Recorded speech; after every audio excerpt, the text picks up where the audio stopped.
इंदौर में electric car में charging के दौरान शॉर्ट सर्किट होने से आग लग गई और इस हादसे में 8 लोगों की जलकर मौत हो गई। वहीं इस घटना को लेकर मंत्री कैलाश विजयवर्गीय का बड़ा बयान सामने आया है, जहां मंत्री विजयवर्गीय ने कहा कि ये घटना हमारे लिए एक अलार्मिंग है।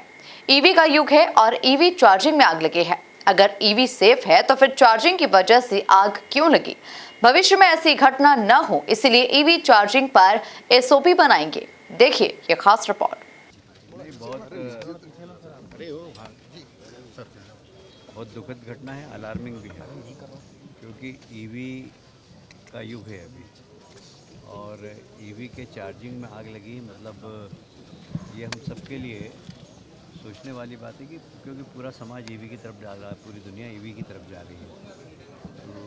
तो इस आग के माध्यम से हमने अभी जिलाधीश और पुलिस कमिश्नर से कहा कि एक एक्सपर्ट की कमेटी बनाई है कि कम से कम इसकी पुनरावृत्ति नहीं हो।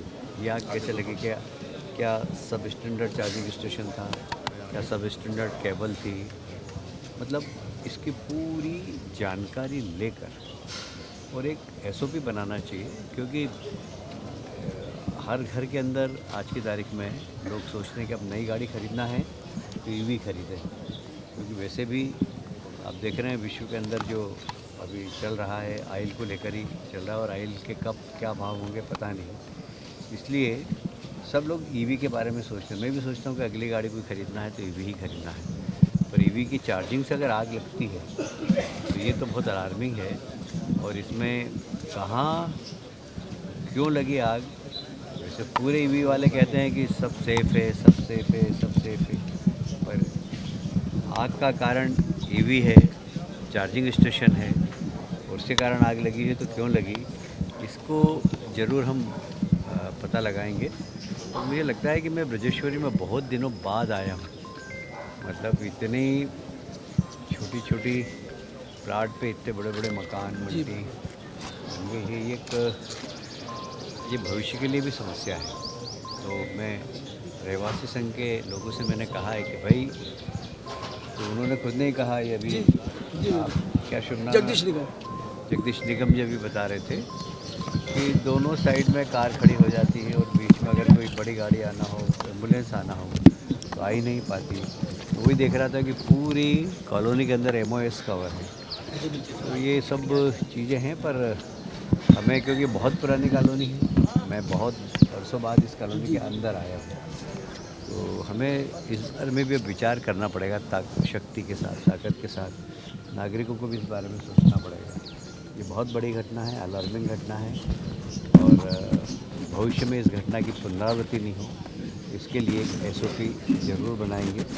और भविष्य में ये भी देखना पड़ेगा कि जो भी हमारे रहवासी संघ है, मेयर साहब से मैं आग्रह करूंगा कि रहवासी संघ की एक मीटिंग बुलाकर और इस प्रकार जो सड़क पर कार रख देते हैं जिसके कारण गाड़ी ही नहीं आ पाती है, उसके बारे में भी रहवासी संघ को ही प्रयास करना चाहिए। ऐसी हम कोशिश करें। सर, स्वर्णबाग में भी ऐसी ईवी जो है, ईवी के प्रोटोकॉल पर पुनर्विचार की जरूरत पड़ रही है। जी, आपने कहा कि ईवी जो है कितना रिस्की हो, तो इसके लिए प्रोटोकॉल कितने कड़े होने चाहिए? अब वो देखेंगे ना। अभी मैं आई एम नॉट एक्सपर्ट, मैं एक्सपर्ट नहीं हूँ। मैंने इसीलिए कमिश्नर और कलेक्टर साहब को यही कहा है कि एक एक्सपर्ट की टीम बनाइए। मैं भी एक को जानता हूँ जो इस दिशा में बहुत अच्छा काम करता है। अभी वो दुबई शिफ्ट हो गए हैं। आवश्यकता होगी तो हम दुबई से बुला लेंगे उसको, और इसमें देखना पड़ेगा। और इसकी SOP तो बनना ही चाहिए, क्योंकि सब स्टैंडर्ड केबल के कारण भी हो सकता है। कई बार, जैसे मैं उदाहरण बताऊँ आपको, कि हमारा फ़ोन है, वो अगर 1 घंटे में चार्ज होता है और रात भर अगर पड़ा रहता है तो कई बार फ़ोन बस्ट हो जाता है। क्या ये कारण है क्या? तो जैसे ही चार्जिंग सिस्टम में चार्ज हो जाए तो अलार्म बज जाए, या कुछ ऐसा सिस्टम डेवलप हो, जैसे गाड़ी चार्ज हो जाए तो एक अलार्म बज जाए तो हम चार्जिंग से उसको हटा दें गाड़ी को। ऐसा कुछ एक SOP हम बनाकर, और भविष्य में इसकी पुनरावृत्ति नहीं हो, इसके बारे में चिंता करेंगे। ये दुखद घटना है, इसने दिल को हिला दिया है बिल्कुल। और पूरे इंदौर शहर का आज का दिन आज का सवेरा बिल्कुल बिगड़ गया है, मैं ऐसा मान के चलता हूँ। और हम सब लोग पुंगलिया परिवार के साथ, उनके पूरे परिवार के साथ, उनके रिश्तेदारों के साथ हम सबकी सहानुभूति। रिस्पांस टाइम को लेकर के क्या आगे प्रगति रणनीति ये सब अब देखेंगे। हमने ये बोल ही दिया है कि इसकी पूरी एक्सपर्ट की जांच कराएंगे, उसमें जो भी गलती हो उसको सामने करेंगे। भाई ऐसा ही इस घटना की पुनरावृत्ति नहीं होना चाहिए। आप सब भी यही सोचते होंगे कि अब ये घटना नहीं हो, चाहते हैं कि नहीं चाहते हैं आप? इसके लिए हमें सब चीज़ बारीकी से अध्ययन करें।